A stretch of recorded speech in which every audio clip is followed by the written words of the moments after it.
Kyle Field is the American football stadium located on the campus of Texas A&M University in College Station, Texas, United States.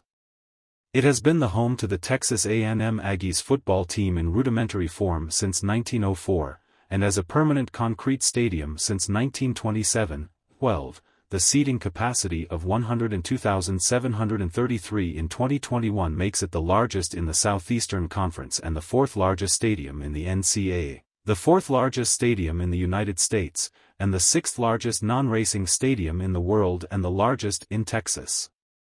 Kyle Field's largest game attendance was 110,633 people when Texas A&M lost to the Ole Miss Rebels by the score of 35-20 on October 11, 2014.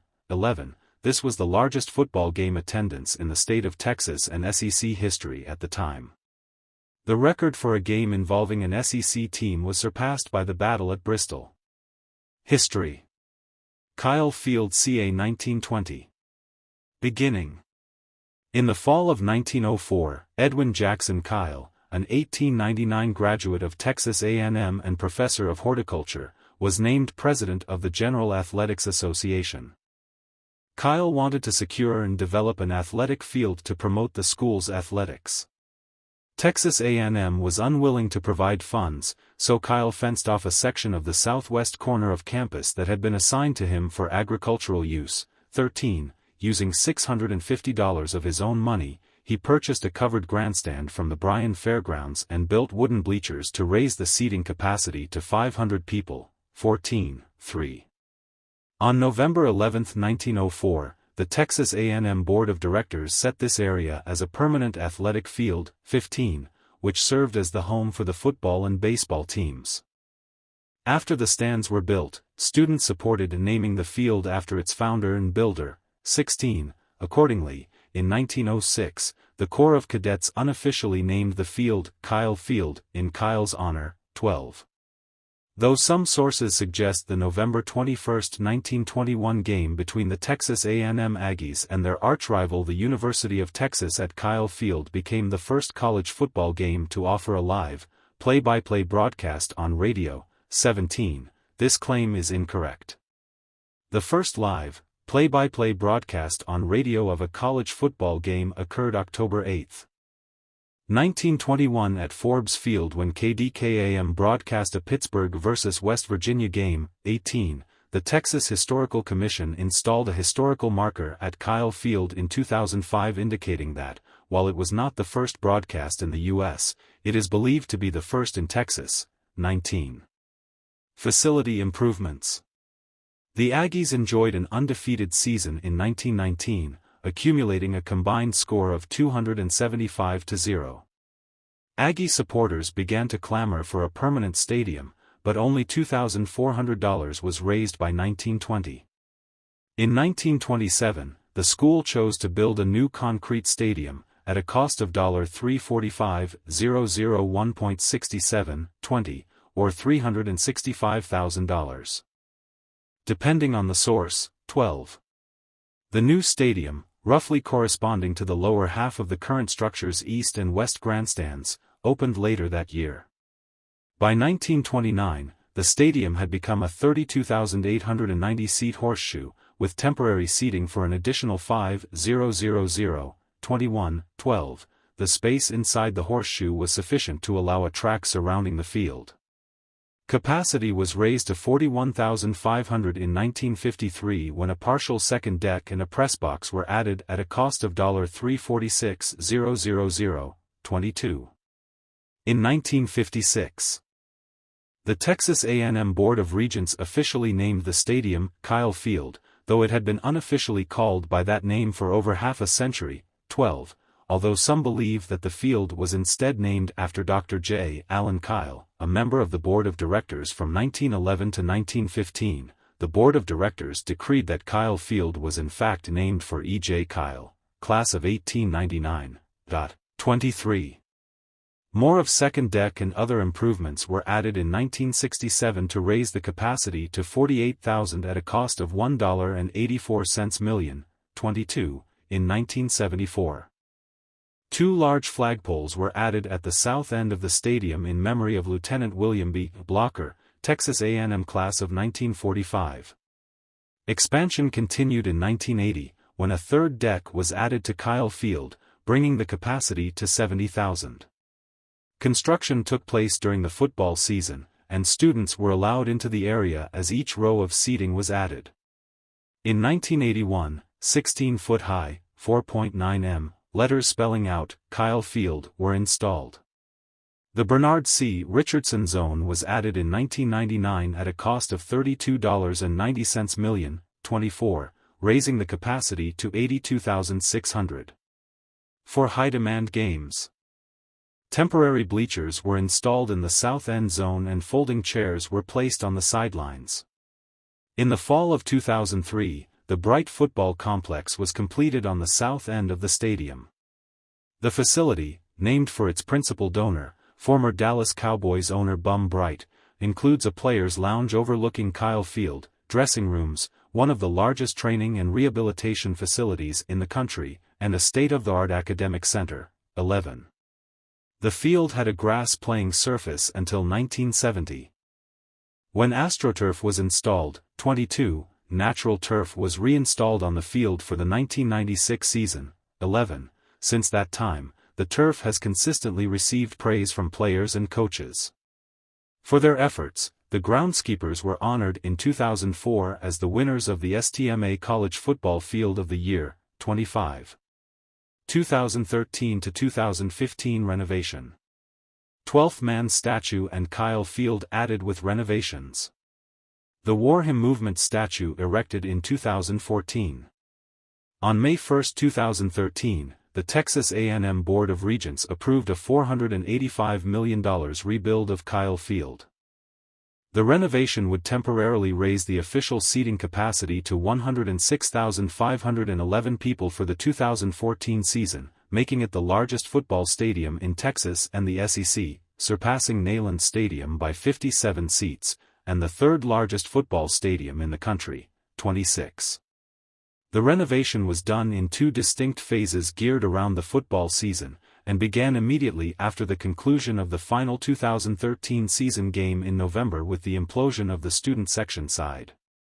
The stadium renovation was complete by the beginning of the 2015 season, bringing the official capacity to 102,733. Per local media, KBTX, major milestones for the Kyle Field project were as follows, with construction sequenced and phased to allow the playing of regular home football games in the stadium for the 2013, 2014, and 2015 seasons. The renovation was completed ahead of schedule and under budget. Phase 1, November 2013 demolition of the first deck of the east side of the stadium, reconstruction of the first deck, and construction of the south end zone, which includes seating. Media interview areas, 12th Man productions and related game day support, and a commissary and recruiting area. Phase 2, November 2014 demolition of the entire west side of the stadium, including the last remnant of the original 1927 stadium, complete construction of the south end zone, and reconstruction of the west side. Other significant items included in the scope of work for the Kyle Field redevelopment included demolition of the Reed Building, Raleigh White Coliseum, and the Needham Steed Strength and Conditioning Facility, all of which are adjacent to or part of Kyle Field. Construction of a new strength and conditioning laboratory training area on the university's west campus. Lowering of the playing field by approximately 7 feet and relocation of the playing surface approximately 18 feet to the south, allowing for an additional 6 rows of seating around the stadium. Relocation of the existing south end zone scoreboard and video board, reusing appropriate components to provide a scoreboard facility on the exterior of the north end zone structure. New interior scoreboard locations will be established in the south end zone and the northeast and northwest corners of the developed stadium. Construction of widened, tree-lined walkways along both sides of Houston Street from George Bush Drive to the Stadium East Mall area. The new, south side upper level, with addition of an upper seating deck and concourse. Has an estimated seating capacity of 12,000 with the future potential of an additional 7,000 seats, with seating to be located both below and above the new upper concourse. Notable events: Red, White, and Blue out following September 11 attacks. On November 26, 1999, just 1 week after the collapse of the Aggie bonfire, the Aggies beat the 5th-ranked Texas Longhorns 20-16 in an emotional comeback game before a then-record crowd of 86, 128, 27, 28. Another notable event occurred on September 22, 2001. 11 days after the September 11 attacks and the first game for the Aggies after the attacks, where the students organized a red, white and blue out. Students assigned each deck a different color, red on third deck, white on second deck, and blue on first deck, to wear for the game against Oklahoma State. Despite the short notice, attendees followed the instructions, resulting in a red, white, and blue stadium. More than $150,000 was raised in shirt sales, which was donated to FDNY charities. Texas A&M's last Big 12 conference football game and the last scheduled game against the University of Texas Longhorns occurred on November 24, 2011. Texas A&M lost this game 27-25, 30. Notably, this was the second time Texas A&M lost their final game in a conference to the Texas Longhorns at Kyle Field. On December 2, 1995, they lost their final Southwest Conference game to the Longhorns 16-6, in a game that decided the final SWC championship. Texas A&M's first Southeastern Conference, SEC, football game occurred on September 8, 2012. Against the University of Florida Gators' intimidating venue. Kyle Field has at times been regarded as one of the most intimidating college football stadiums in the nation by various media outlets. Bernard C. Richardson Zone.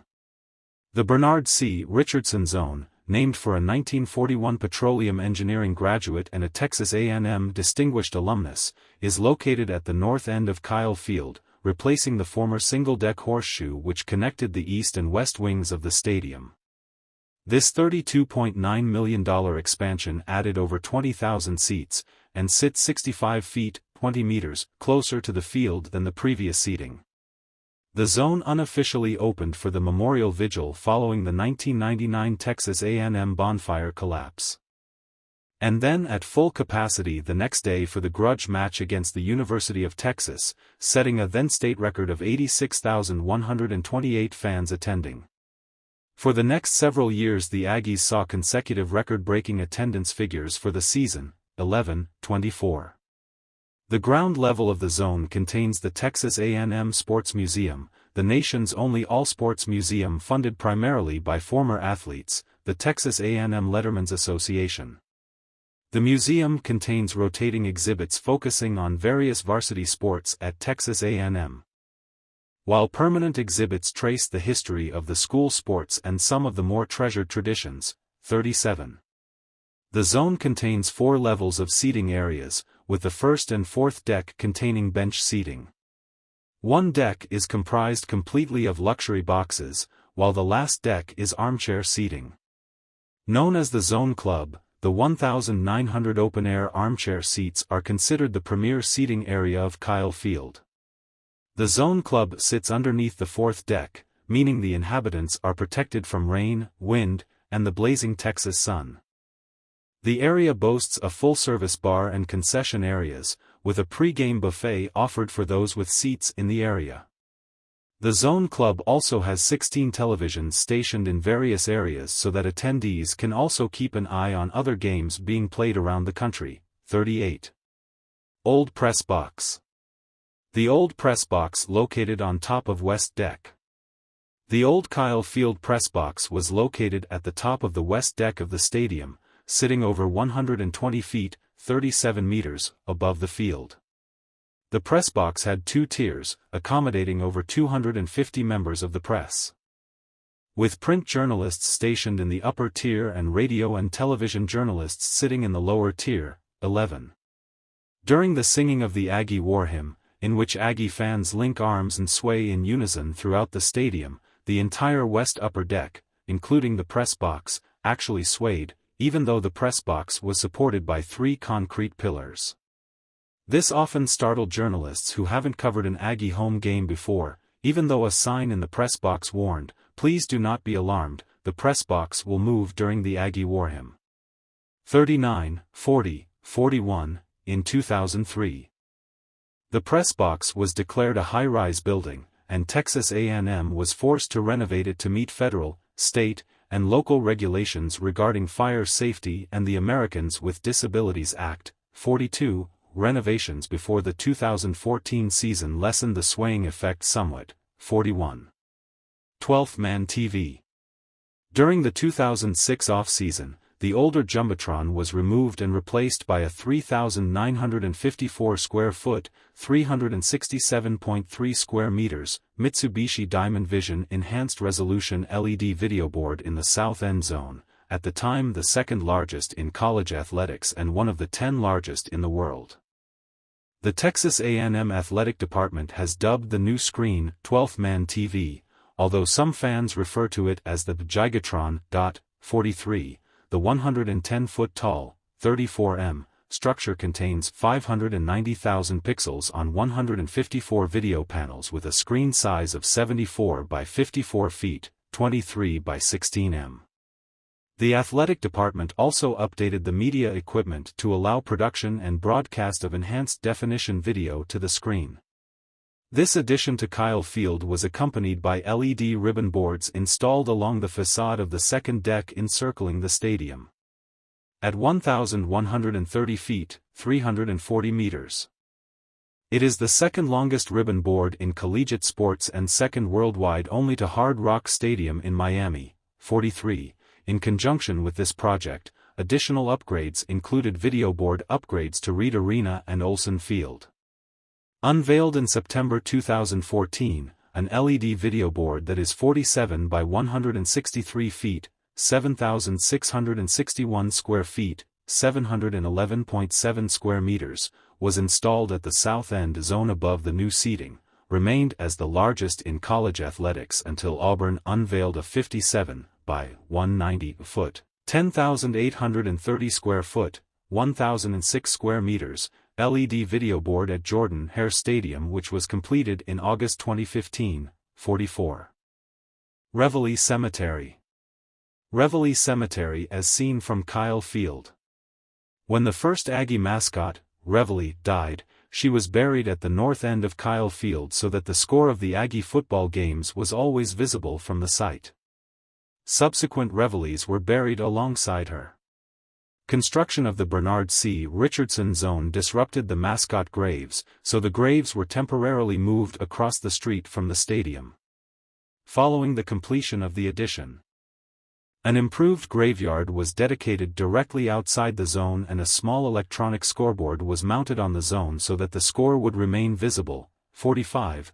Traditionally, when a current or former Reveille died, a military funeral was held at Kyle Field.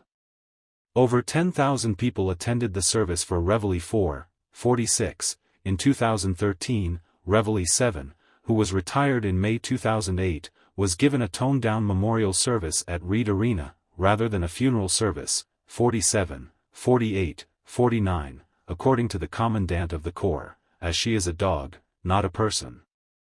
He did not believe a 21-gun salute or the playing of taps was appropriate, although he had no involvement in the planning of the memorial service. 49. Some fans were displeased with the changes. 49. It was also announced that the bodies of the previous Reveilles will be exhumed as part of the Kyle Field renovations and relocated across the street, similar to what was done in the previous renovations.